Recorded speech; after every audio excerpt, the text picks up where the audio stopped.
Sabi nila may sa demonyo.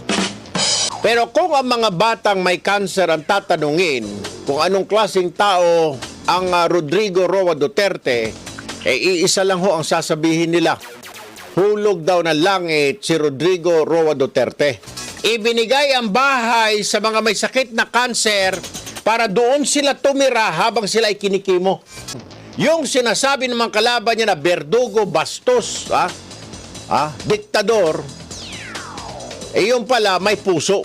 May puso para sa mga batang may cancer. Thank you! Sir, on behalf of these children na may mga cancer and yung tinatawag na Hope Foundation, ako ho'y taos-puso nagpapasalamat sa iyong kabutihan at dinonate mo yung bahay mo para matirahan itong mga batang kapuspalad na nga may cancer pa, para pwede nilang tirahan habang sila ay nagpapakimotherapy. Maraming salamat po. Mabuhay po kayo. Mabuhay po. Gagantimpalaan po kayo ng Panginoon Diyos sa ginawa ho ninyo.